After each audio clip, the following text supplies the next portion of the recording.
Hey everybody, it's Master Gallengeist here, bringing you my review for the movie Ready Player One. And I really enjoyed this movie. I think that it's a really good Spielberg movie. It really does a good job of exploring video games and all kind of like crazy pop culture references while delivering a pretty fun movie. And it moves along in a pretty good clip. I think that they did a really good job with this, and I'm going to have to see it a couple more times at some point to get all the references, but I think they really nailed the kind of nature of video games in certain respects to alienate people, but also to bring people together as well. So, this movie is set in 2045 in Columbus, Ohio, and we follow the character of Wade Watts. And he's just kind of giving us the kind of lowdown of what's happening. He's orphaned and he lives with his mother's sister, his aunt, and that most people spend the day in the Oasis, this great, it's this giant VR platform, kind of pretty much reminiscent to the Matrix if we'd gotten a video game company that had pretty much taken over the rest, and all the rest of the video games and characters were pretty much put in there as licensed kind of things for avatars and all that. So it's like, okay. And we get into James Halliday, the creator of the Oasis and all that, and all of his importance. And I kind of like that we've seen that he has died, but he pre-recorded this message. And one of the things that I really kind of liked was that he's laying in that coffin and he's got 2 quarters on his eyes. I just like the symbolism of that because that's in also Greek mythology, where heroes and those who have died have coins put on their eyes for the ferryman, Chiron, to ferry them across the river Styx. I just like that they put quarters on there like arcade quarters, and it just, that kind of combination, it's just a little thing, but it's kind of cool. And then he goes off and says that there's this Easter egg in the Oasis, and that if you find it, you get control of the Oasis and like $500 billion of what's going on, of stock, like all this stock, all that kind of stuff. It's like, wow, okay, that's really kind of cool.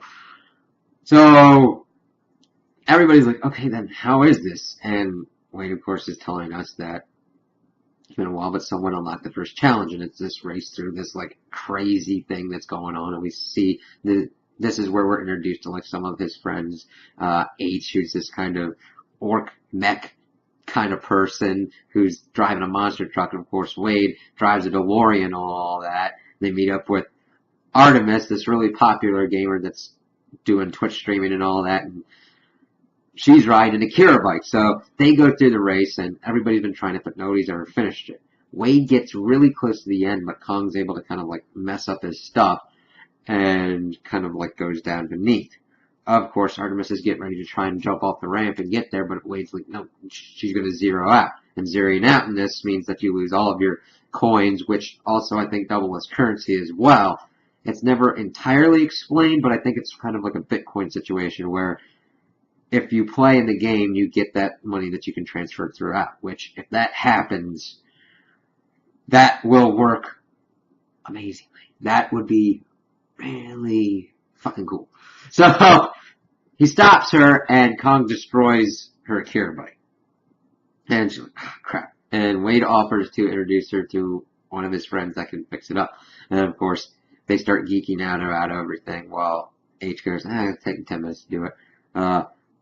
She's pretty much getting him to see how well versed he is in and the creator, James Halliday, and all that, and he goes through all this stuff, and she's like, don't clan up, and he's like, no, we don't clan up either, and just do our own kind of thing, and she kind of goes off on her way.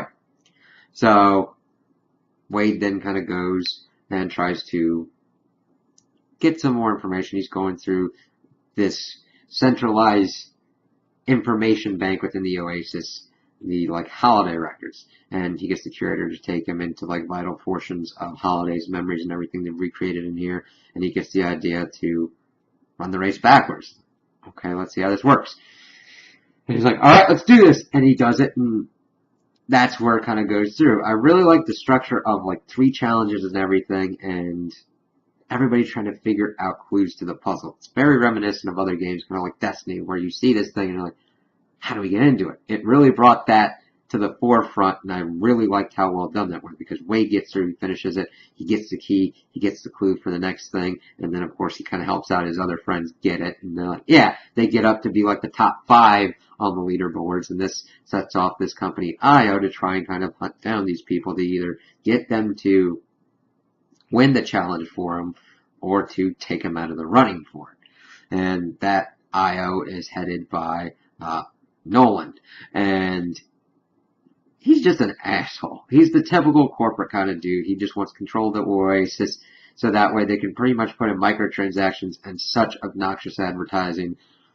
Granted, it's kind of paper thin, but it's so happening and prevalent. I kind of wish there was more kind of to his character, but all the stuff that he was doing is what we've seen in video games going on so far, and it's like, you're just destroying what it means. Oh my god.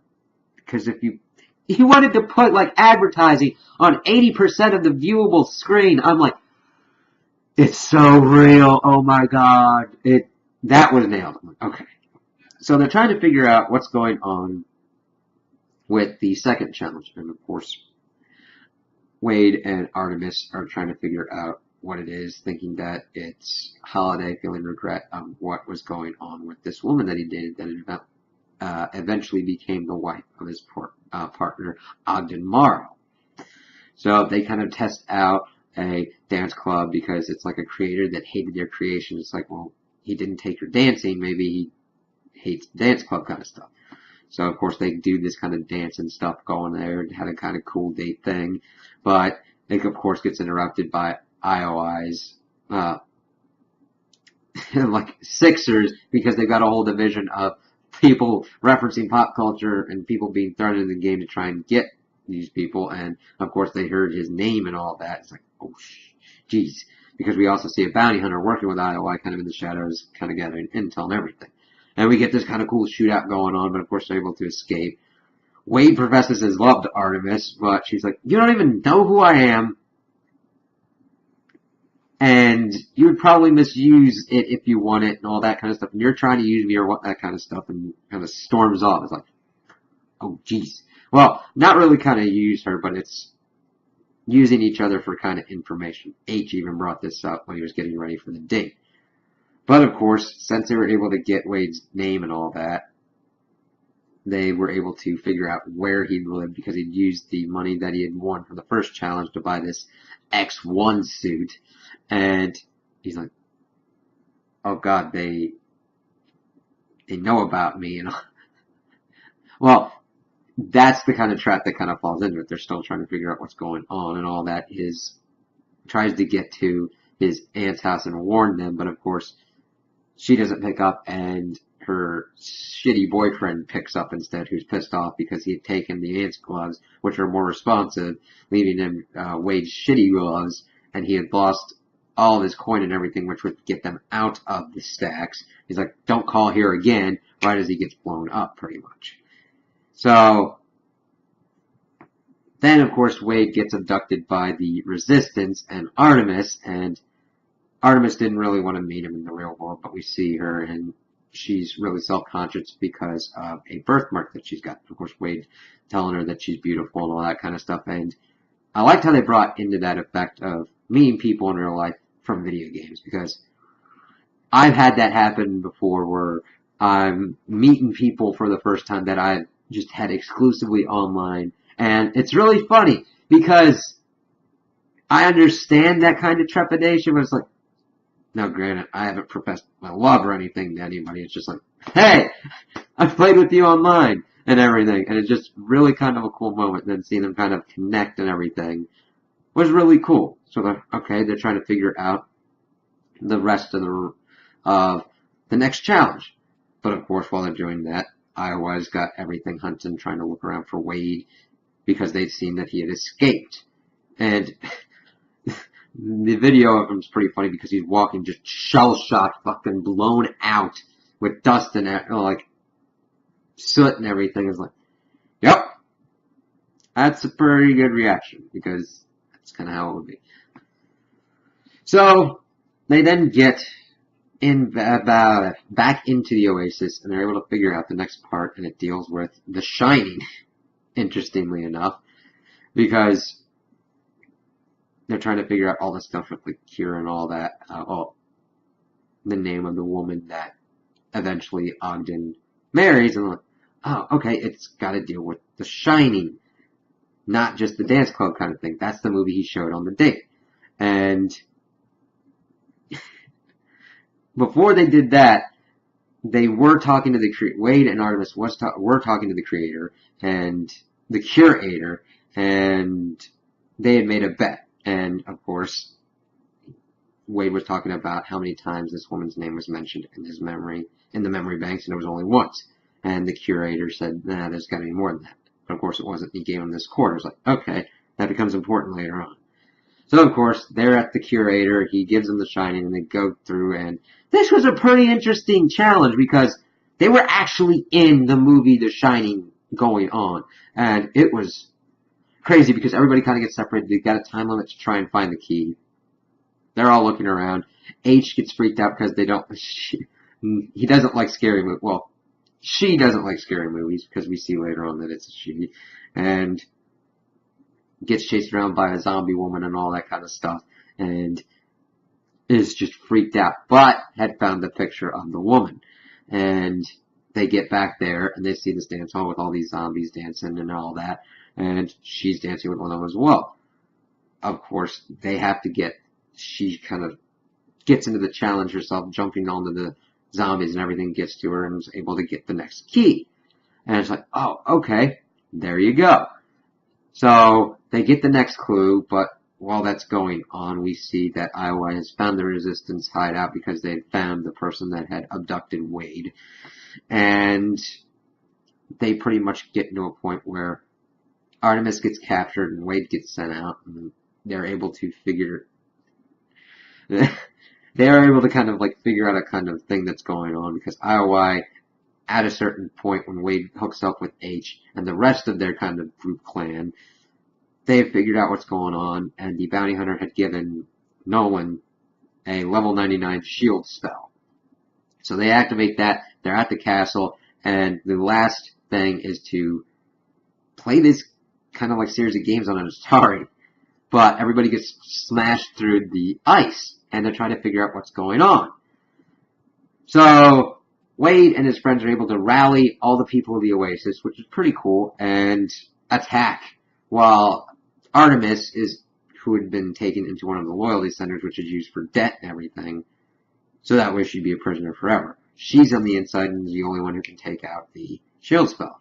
So she's able to get out of the loyalty center with the help of Wade and all that, and getting into and messing with Nolan's private...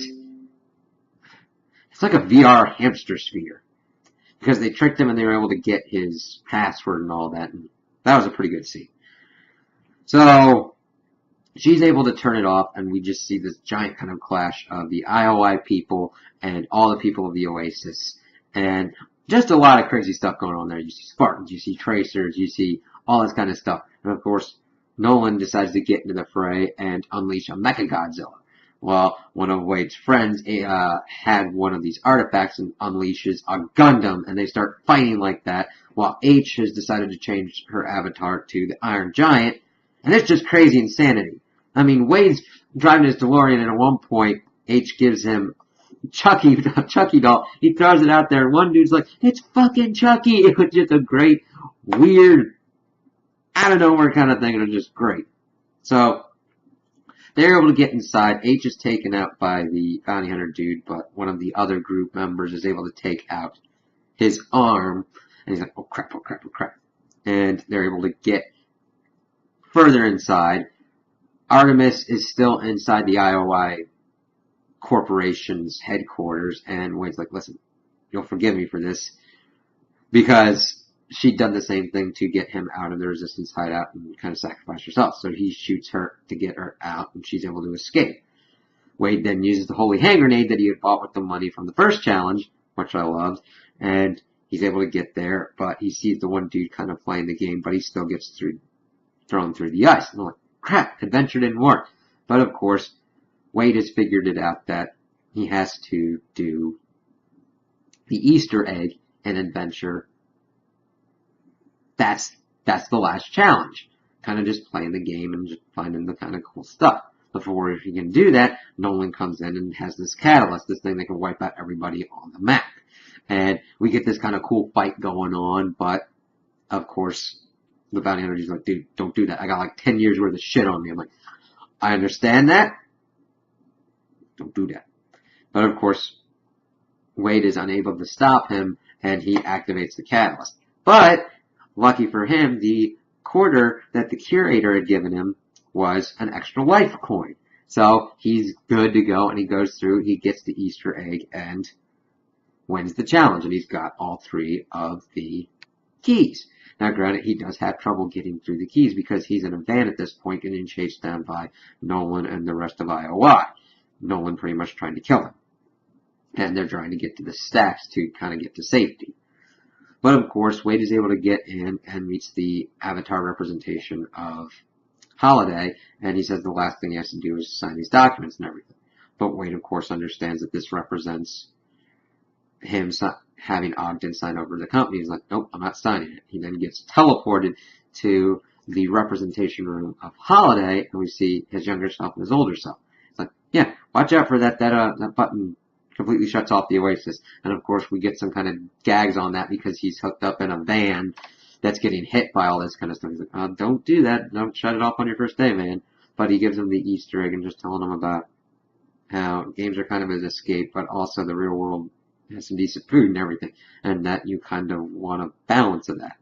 And of course, Wade's got the Easter egg at that point. He's crying because he's seeing the like intimate personality of the creator. He's been talking to him, and it means something because all of his friends and all the people have worked for so hard to achieve this and to stop a greedy corporation from just screwing over people. And it's kind of cool. And then we'd seen that Nolan had gotten there and had his gun pointed at him, but he decided not to do it. Of course, the police come up at that point, arrest him and all that. And Wade then gets out, and we have the whole kiss moment with him and Artemis, which was pretty cool. And before that, Ogden and Marvin were like, hey, I got some people who want to meet you. He's like, I got to do something first. He's like, I'm not going to be like Holiday. And they got their stuff together, and then we've got people talking about everything and all that. H goes off to inform the police about what's been going on and everything. Ogden tells them and gives them a kind of rundown of all that. And Wade gives Ogden some peace from James Holiday, saying that the biggest regret in the key to all this was you. He regretted doing what he did to you. And I was pretty powerful. Like, wow, okay. And he's like, how'd that extra... Wait a minute, you knew about everything like this in the challenge? You're the curator! Putting that together, he's like, oh, that's pretty cool. And we then see that everything was signed over to Wade and the High Five clan that he had, his group of friends, to run the Oasis. And that they had signed a deal for Ogden to be a consultant for a salary of 25 cents, which is kind of cool. Then they decided to pretty much kick off IOI and destroy the loyalty centers and ban them from access to the Oasis, and then to have it closed down on Tuesdays and Thursdays to allow people to experience the real world as well. Balance. And seeing him have his own apartment and everything and being in a relationship with Artemis was pretty cool. I'm like, alright. That was really cool. It did a really good job of capturing it was more about the positives of video games, but also the negatives of being like absorbed in the corporate culture, just trying to get money out of everything, and also just being completely sucked into the game to the point where you don't recognize reality anymore. Having that kind of balance that, yes, video games can be good and video games can be bad, just as long as you can learn the balance, have your real world, but also realize that you can have real world connections and just have fun in it. And I was just like, yeah, I think they did a good job with the challenges, just having interesting things to kind of like get through trivia-wise and game-wise, and just kind of do interesting kind of things with it. It had a good kind of structure, and I really enjoyed it. Now, granted, is it a deep kind of thing? Is there a lot of character development? No, there is good character development, but this isn't like a character study of why people do certain things. It's just kind of an action-adventure kind of thing, just there to be like, yeah, this is pretty cool. So if you're looking for that kind of thing, I'd recommend some kind of other movie. But if you're into video games, pop cultures, and just seeing kind of like a fun kind of reference movie of seeing people go through a cool kind of adventure, I'd really recommend it. So those are my opinions on the movie. Tell me what you guys think in the comments below. If you liked it, if you didn't like it, if you agree with me, if you disagree with me. Also like and subscribe, and I hope you have a good day.